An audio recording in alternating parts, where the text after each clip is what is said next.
Yeah, you're absolutely right. It's also fragile position to be in, that your sense of identity, your self-worth is depending on someone else or some other company giving you a job, right? You need to exist outside of your job. You're bigger than your job. The job is what you do.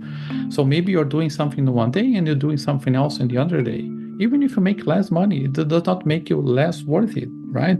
Because your worth should not be driven by whatever the money that you make. Your money is a means, are just means to an end. Of course, everyone needs it, right? We need to be able to provide for a family. We need to be able to have like the basic comforts of modern life.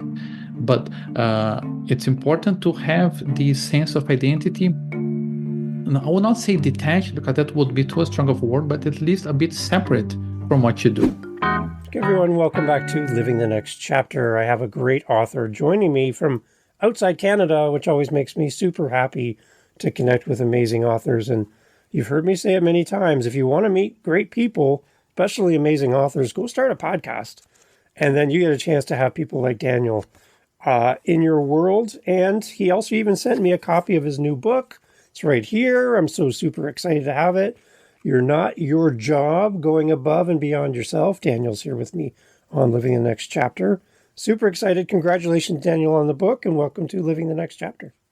Hi, Dave. Thank you. Thanks for having me here. I'm glad that you like the book, and I'm happy to see you holding a copy of my You're Not Your Job on your hands. That's an amazing feeling. Isn't that great? It's yeah, and you were saying that I guess not a lot of people in Canada would have this book at this point. Is that right? You are the very first person in Canada to ever hold this book. Yes, makes me feel so happy. And when you sent it to me through Amazon, they included a little note that you had written out for me as well, which is very kind of you. But thank you so much for sending me my copy. I've been going through it. I really, really love it. I love the size of it too. Like sometimes I get these books and they're massive. Like they're like a great paperweight to hold papers on your desk. They're just these big, huge, big books. This is perfect. Tell me why you went with this size of this book. I would say, like, how big is this? So this is 4 inches and a quarter by 7 inches. It's like a pocket book. Yeah. And actually, I had this idea because I was holding a different book. I think it was like a dictionary, no, not a dictionary, of course, but some book about the language. And I really liked that it was really small, something that you can carry with you at all times if you want, that you can browse really quickly. And there is this trend these days that people want shorter books. They want authors to go directly to the point, right? So I wanted to write a book that was not only short, but also small, so people could carry the book with them. And there is place to take notes in the book. I wanted people to scribble and write on the margins, write on the empty spaces there. So yeah, that was my idea with having it like a pocket book. It's amazing.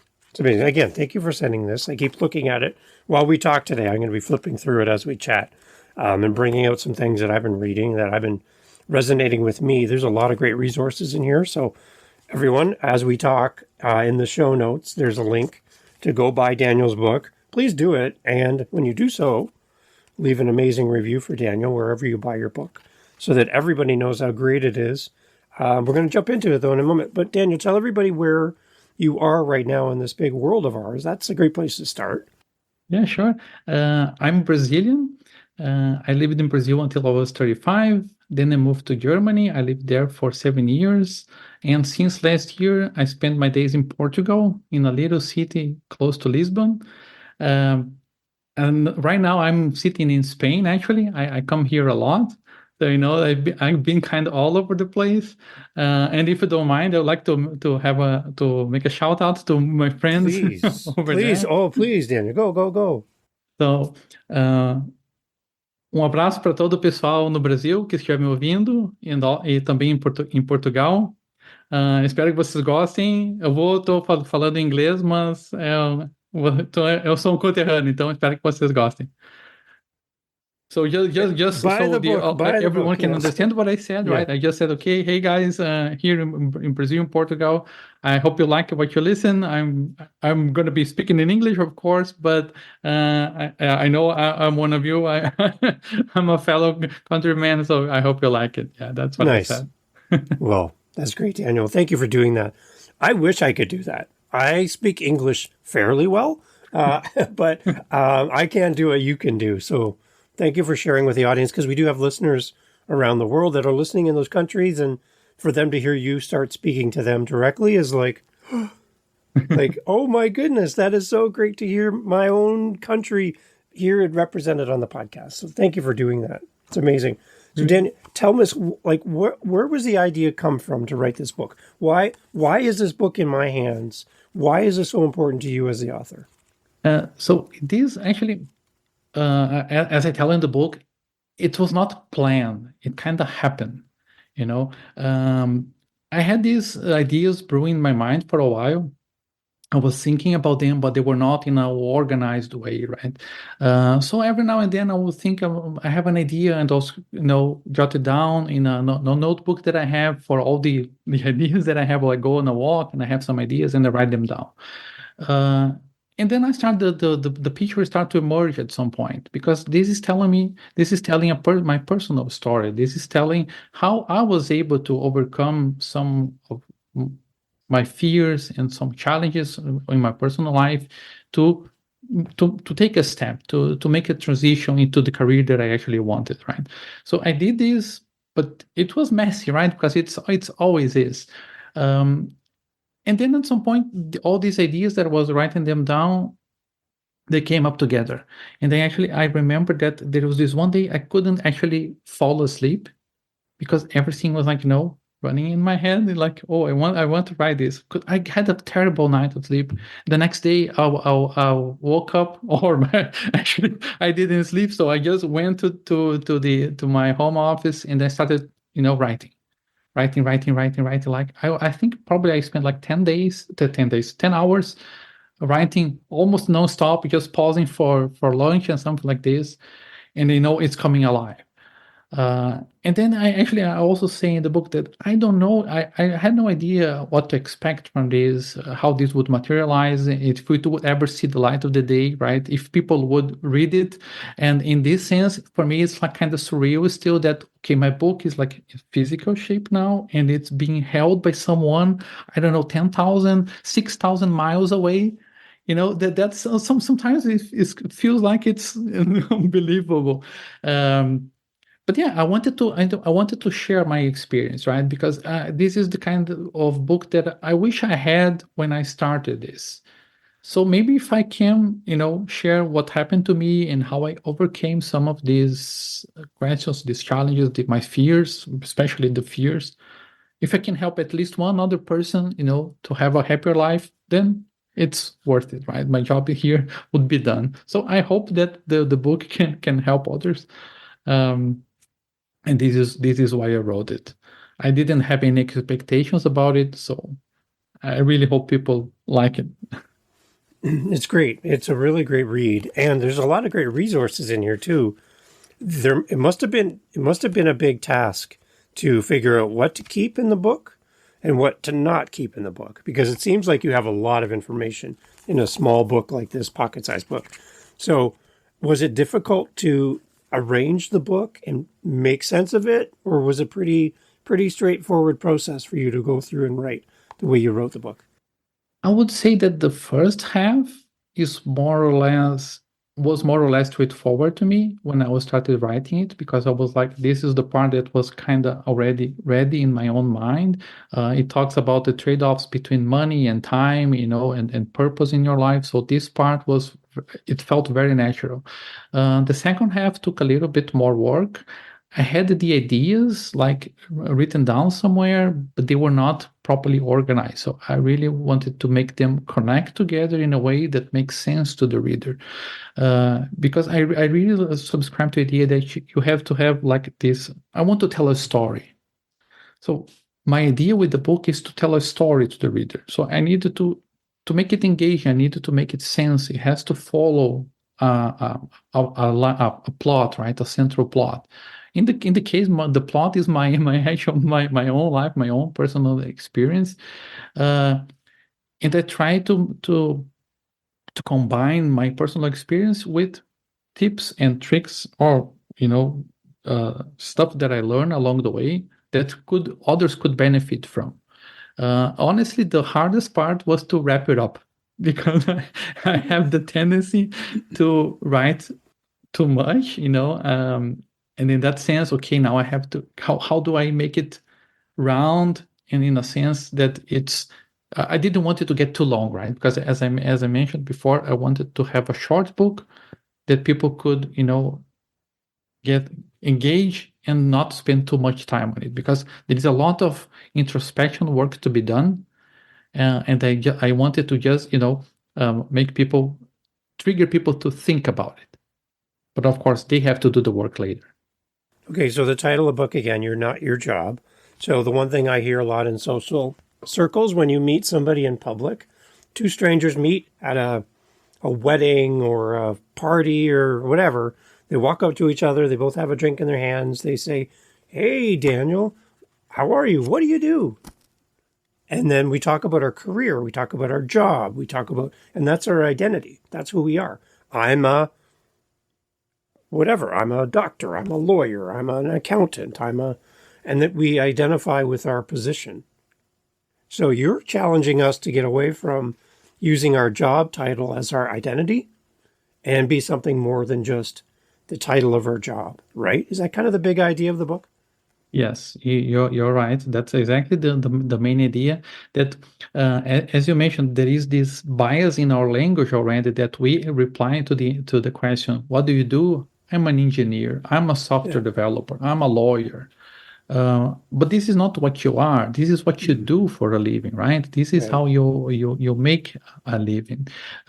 So I would say that it would probably be better if we had the habit of answering, "I work as an engineer. I work as a software developer," right?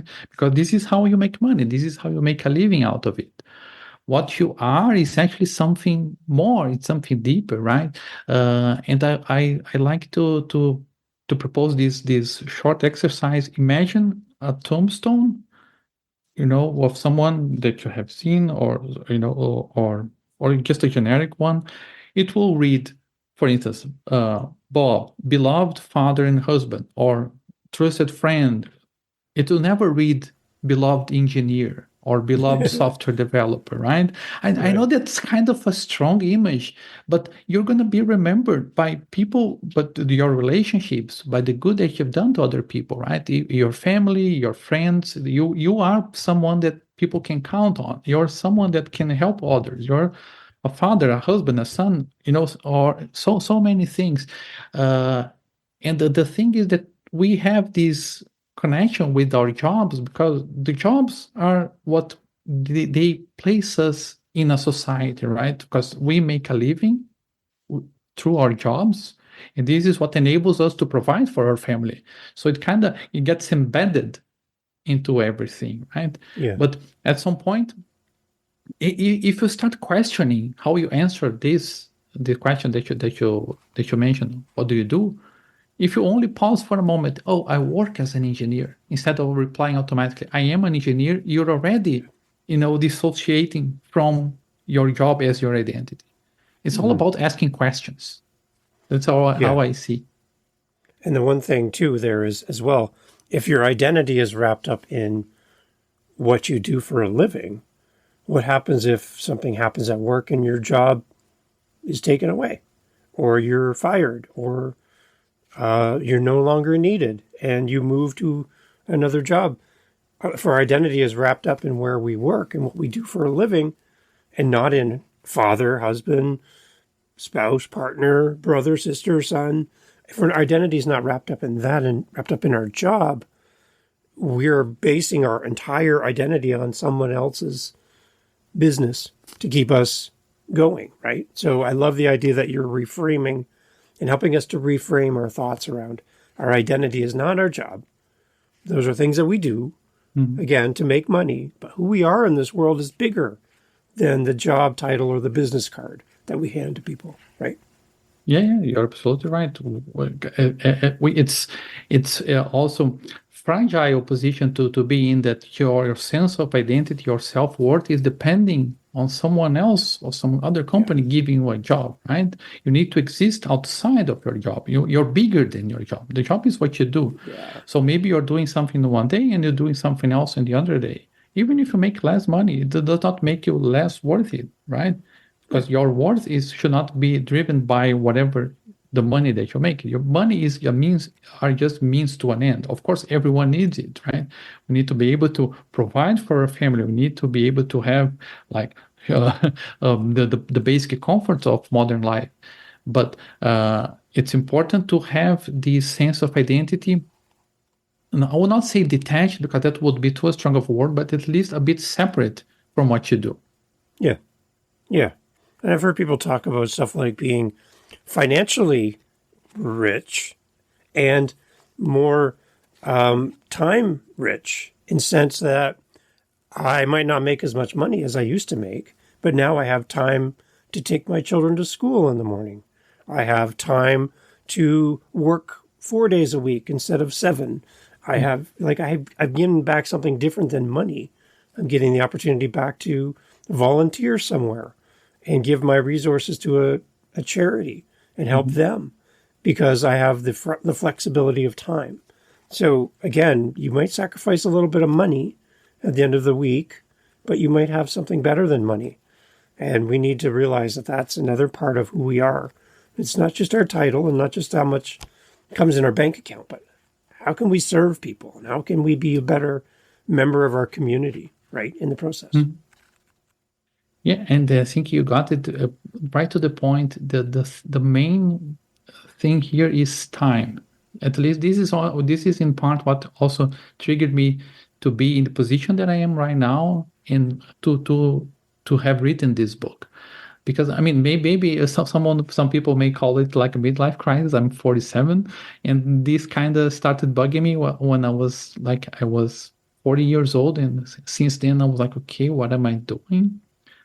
How do I want to spend my time? Because at this point you're in the second half of your life, and you start wondering what's the best use of your time, because time becomes ever more precious. It's very different from when you're in your early 20s and you have pretty much the whole life ahead of you, right? So, and then you fall for I'm gonna make some money, I'm gonna have some fun, I'm gonna buy stuff. You fill up your time, you have plenty of time, and you fill it up with the stuff that you buy by selling that time, right? So that's a trade that everyone does and does not even realize. And at some point, if you are able to fulfill your basic needs and you have enough to provide for yourself, you start wondering, okay, but do I need more? Or would I have been happier if I had more time, as you mentioned, to spend time with your kids, to go for a walk, to not spend weekends obsessing over something, some meeting that's going to happen on Monday, or some deadline that you need to meet. And this is something that also, of course, it's very personal. Every person will have an area that they would rather be devoting more time to. And this is why I ask questions in the book, because I wanted the person to take a look inside and see, okay, what would I rather be doing with my time if money were not an issue? Because that makes you think, right? That makes you put both things on a scale and see what's worth more for you at the moment, which may not necessarily be the same as it was in the past, because we change, but we keep going as if we hadn't changed at all, right? Mm-hmm. Yeah, it's great. So Daniel, like the beginning, before this book was written, there was Daniel, and now the book is done, and a guy in Canada is holding the first copy here in Canada, which is great. Thank you. Now the book is out. There's another version of Daniel. Something's happened to you in the process of writing this, through the writing process, and now talking about it as a published book. You're a different person. Mm-hmm. How did writing a book change you personally? How are you different than you were before you started writing this? This is a hard question, because for sure I'm different, because in a way now it's like, okay, my story is out there, right? Before it was private, some people know it, but now it's kind of out there. And it's a weird feeling. I actually haven't actually, come to terms with that just yet, because in the past I written technical books, Yeah. and the technical books are a totally different beast, right? Because basically I had some skill with with coding and these other technical topics, and then you just write how to do stuff. Now I'm sharing, I'm putting myself out there. Um, and as I said, I didn't have any expectations about it. I don't know if people will like it. I hope they will, right? But and in the end, I hope that the book can help someone else. Uh, and to be honest, I'm looking forward to see the reactions, right? So it's not about making money, because that would kind of defeat the purpose of the whole thing, right? The idea here is like, what can I help people with this? With my perspective. Uh, I thought I could do a little bit different than other books, because I've seen many books where they give you recipes. Okay, you can work on this, you can work on that. You can how to strengthen some areas of your life in order to accomplish a goal. But what I was trying to do is like, what is your goal? You take one step back, right? Look inside and figure what your goal is. And of course, as I go through the process of writing into publicizing it and putting out there, I also look at what is my goal with that. It wasn't very clear at the beginning. It was something that needed to come out of my mind. I wanted to put it to words, because it was like I cannot properly explain. I think if you have written something, maybe that it looks like you're channeling some inner idea of yours into words. That's something really, really different, and hard to put into words, actually, how to explain this. But yeah, I mean, at the end of the day, we're constantly changing, and I'm surely going to be transformed even further from the experience of Mm-hmm. putting myself out there and seeing what people will think about it, if people will feel that this book could help them in any way. And then, Yeah. I mean, that's very rewarding. I'm really looking forward to see what happens. So, okay, so Daniel, I have a situation to put in front of you. I want to get your response. Okay, so you walk into a little cafe in Portugal, Brazil, Germany, Spain, Canada. You walk in to, the little bell rings as you walk through the door. Ding ding. You walk in and there's people sitting having coffee and tea and talking. There's like a little murmur in the crowd. You hear the coffee machine in the background, some music playing, and you're walking up to go order your drink, and you look over and there's someone sitting there with their phone, their drink, and this book, your book, sitting there on the table. And they don't know you, you don't know them, but your book is sitting on the table. And you look over and you're like, that's my book. That person bought my book. And it's sitting there. What would you have the opportunity? What would you want to say to that person that has this book, your book, sitting there on the table with them? You sit up, you pull up a chair, you ask to sit down, you sit down with them. What kind of questions would you want to ask your reader about the book? Your chance to talk to them. What would you say to them? Well, first of all, thank them for supporting my work, for picking my book out of so many options that are Yeah. available these days. But the first question will be, is it helping in you in any way? Is there anything there that helped you address anything that you wanted to address, as minor as it could be? Because like as I said, if I could help one person with one aspect, as if I feel like I would be helping myself from the past, it kind of this feeling. But I would be, I consider myself to be a shy person, so I would like blush, get really, really bright red, Yeah. and I would have to muster like an enormous amount of courage, to approach the person and ask them if they, I mean, if they see me, say, hey, you're the author, can you sign this For sure, I would be super happy to to discuss in any length that they can possibly want. But but to start it to say, okay, oh, this is me. Can I ask you something? That would be extremely hard for me to pull it off, to be Yeah. honest. So I want to encourage you because behind you there's a bookshelf, and I see books on the shelf behind you. Any one of those authors could walk up to you if they saw that book behind you and go, Daniel, I see you have my book. Mhm, Do you have any comments, any questions about my book? Why did you buy the book? Why is that meaningful to you? mhm, They could do that to you because the books are right behind you. You also now are a published author, and people are going to look to you like your book is going to be sitting on somebody's shelf or they'll be walking and holding it, and you'd be like, wait a minute, that's my book. That mhm, person has my book. Uh, they might not recognize you in the moment, but you are the same as the authors that you have behind you that have given you inspiration. You now are the same as they are. You're going to be inspiring people, and people are going to have a copy of this. They're going to be going through it. They're going to think differently. They're going to see life differently. You're going to make people think. And you now have the same opportunity that all the authors behind you have had. So congratulations on that. You're a published author. This is a big deal. There's a lot of people, Daniel, that would love to be at this point in your career and your writing journey where they can't even find motivation today to even write the next chapter. They're just feeling so discouraged, or they feel they're stuck. They don't know what to do. They would love to have the opportunity to come on and talk about their book, but they don't have it done yet. So mhm. in that idea alone, I would love for you to talk to them. They're listening right now. There's an author right here who feels frustrated. They might even give up on their dream of having a book.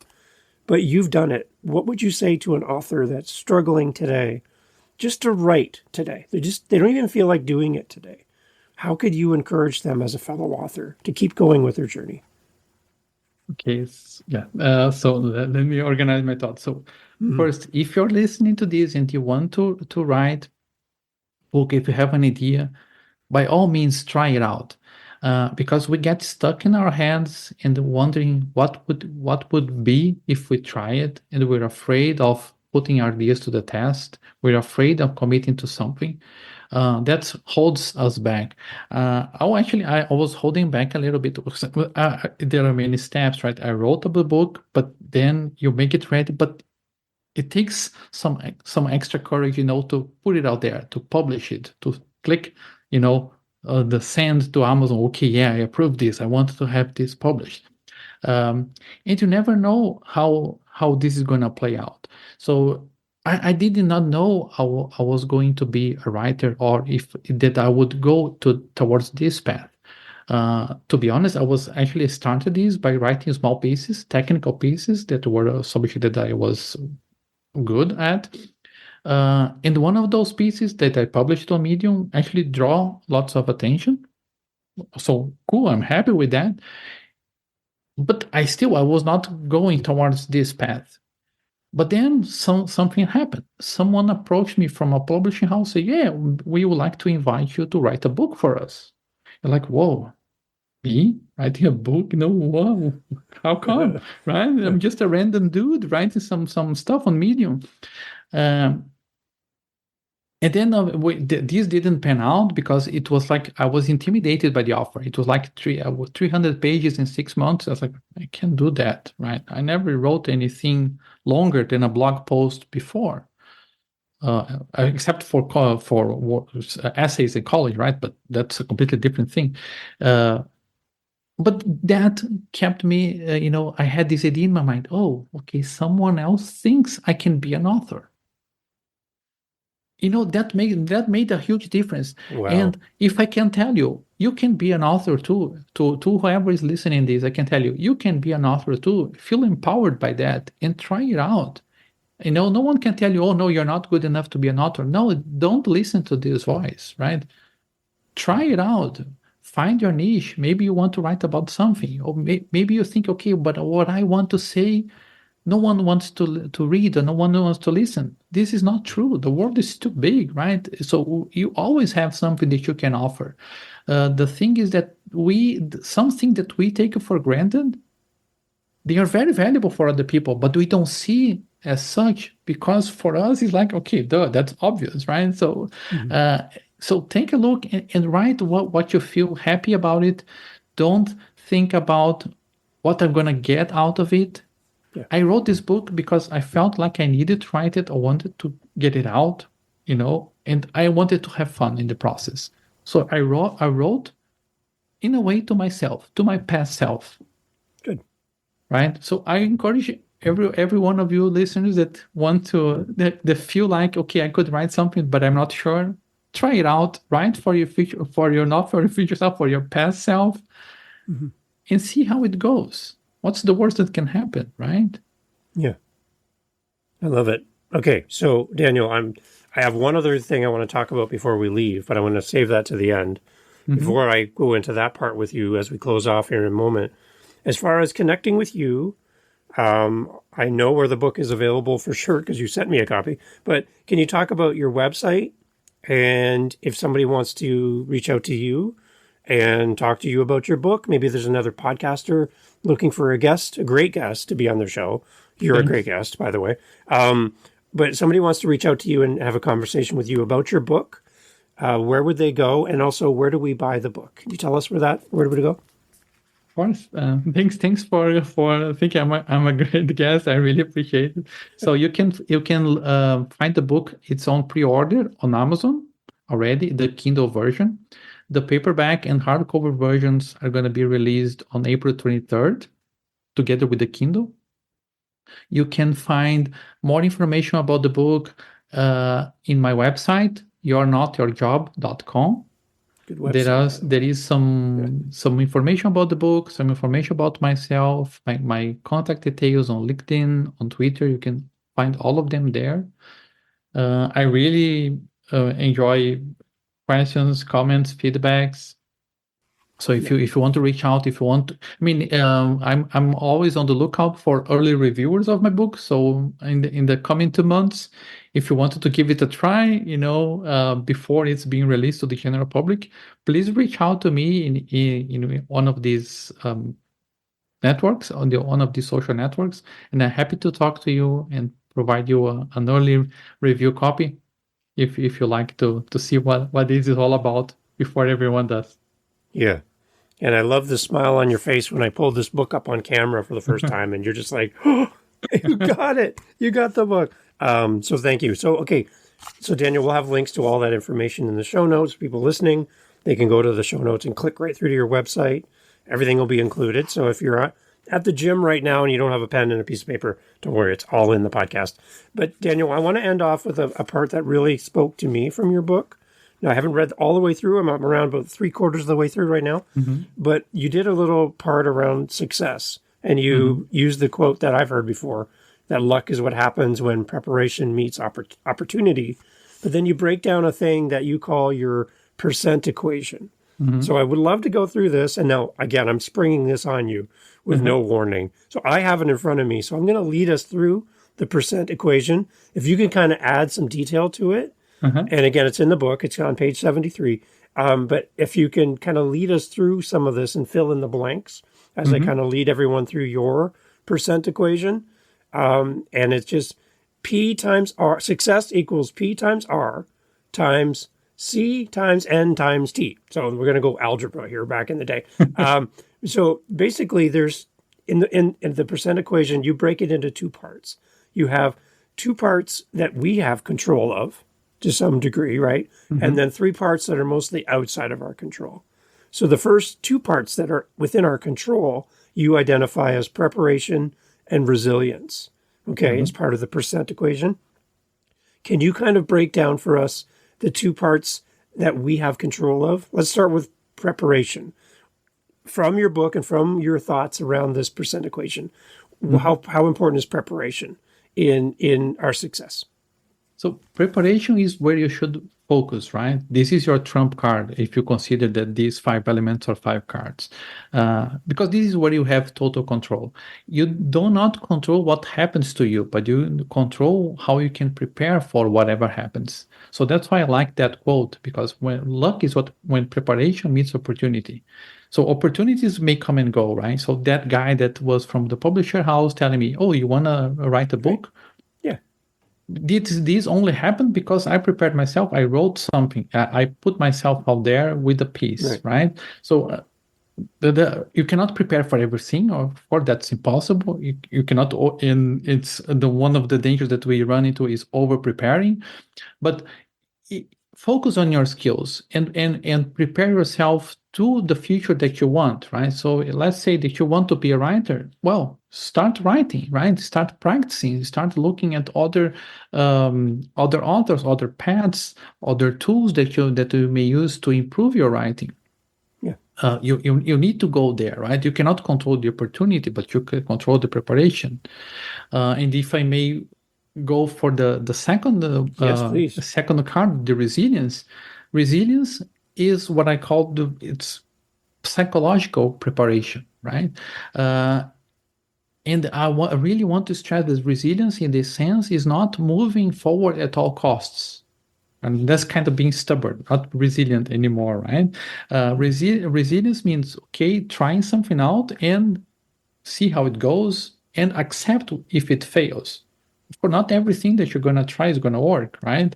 Right. And then if it fails, okay, shelve it and go for the next, right? Because there are many opportunities that may come your way. So these two parts are what you have in control. So this is where you should focus your efforts in. Okay. And those are the first 2 cards that we have control over. And then you break down 3 cards that are mostly outside of our control.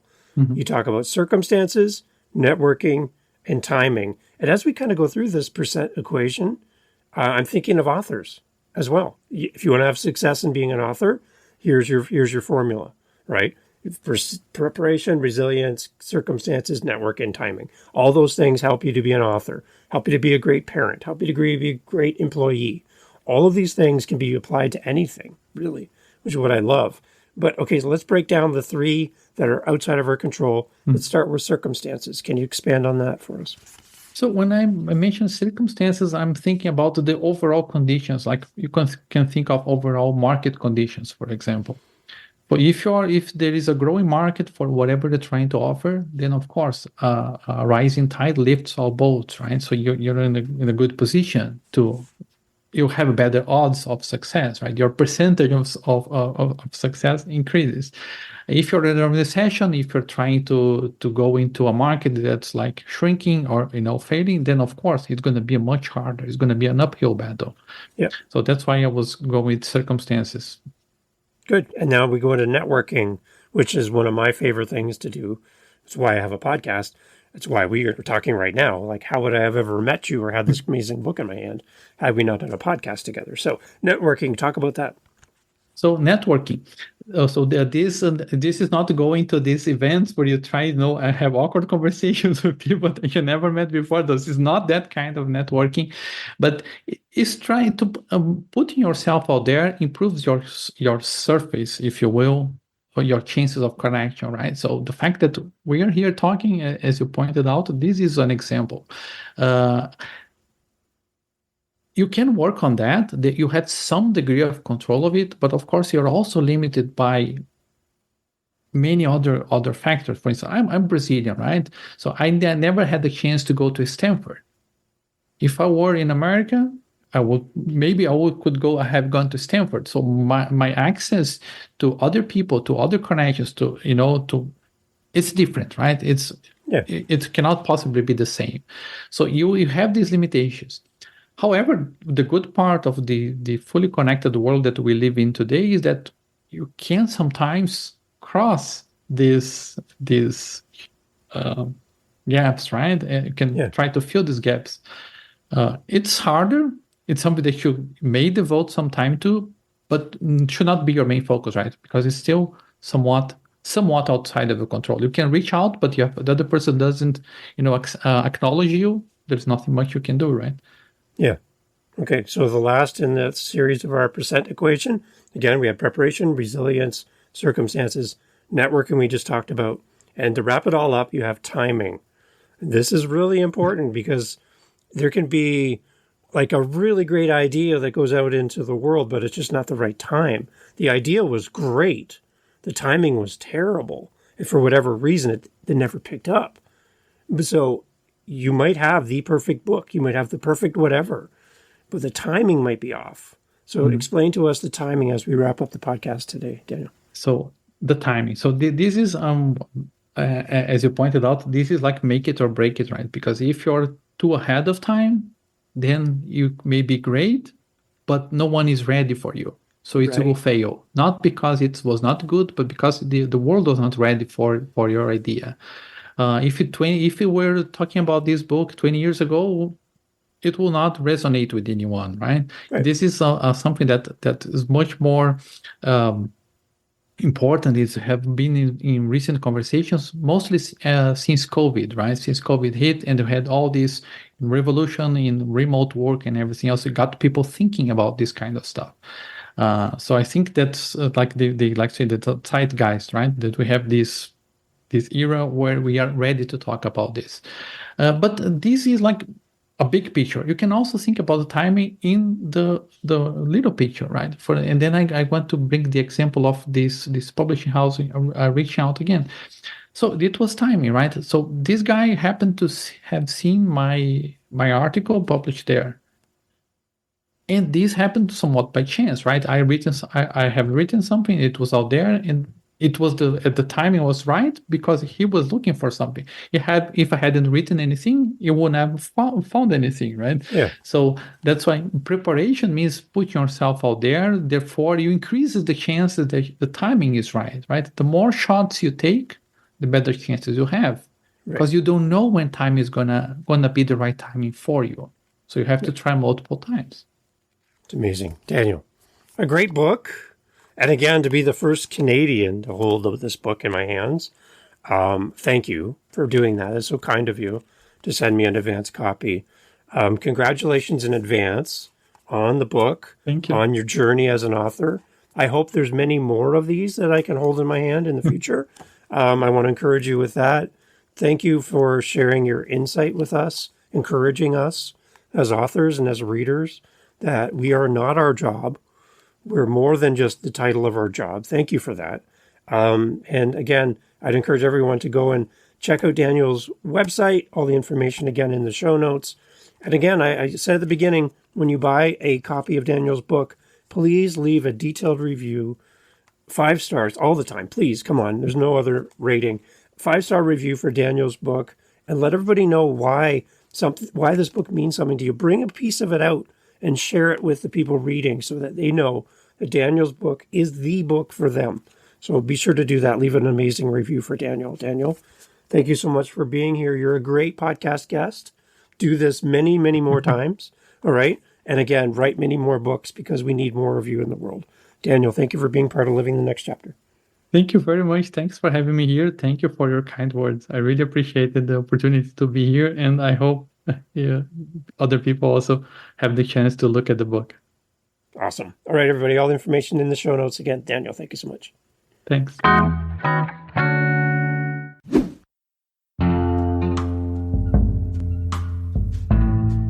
Thank you for being part of Living the Next Chapter. Hey, look, we're having such a great time talking to authors around the world. If you are an author and you would like to be on this very show, I would love to talk to you. livingthenextchapter.com, livingthenextchapter.com, livingthenextchapter.com is the best way to get in touch with us. There you'll find our social media and blah, blah, blah, la-di-da, and such. You, author, soon-to-be author, new author, currently writing your book author, published author, we need you here. The seat's empty, microphone set up, we're waiting for you. livingthenextchapter.com.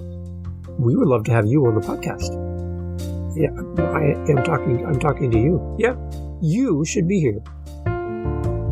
We'll see you at livingthenextchapter.com.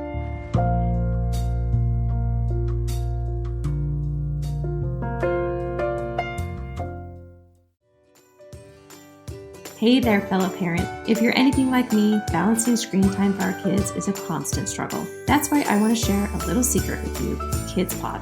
It's this amazing app I found that's packed with podcasts just for kids. Imagine stories, learning, and fun, all without the screen. It's been a game changer in our house, keeping my kids engaged and their imaginations running wild. And guess what? It's completely free. So download KidsPod today. Trust me, it's a decision you won't regret.